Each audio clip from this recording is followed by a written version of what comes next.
Sa mga Pilipinong gusto makapunta at makapagtrabaho sa New Zealand, maaari na nga mag-apply ng isang special visa na epektibo ng 1 taon. Maging ang mga taga New Zealand na gusto makapunta ng Pilipinas, mabibigyan din ng parehong pagkakataon.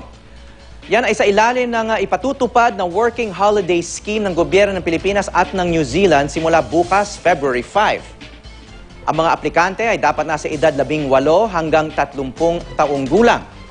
Pwede silang mag-aral o sumailalim sa training ng anumang kurso sa bansa sa loob ng 3 buwan.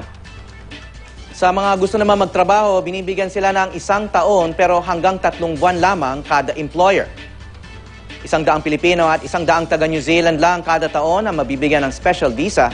Ayon sa ating Department of Foreign Affairs, bukod sa layo ng programa na patatagin ang relasyon ng Pilipinas at New Zealand, binibigyan din ito ang mga mamamayan ng dalawang bansa na matuklasan ang kultura at pamumuhay sa ibang bansa.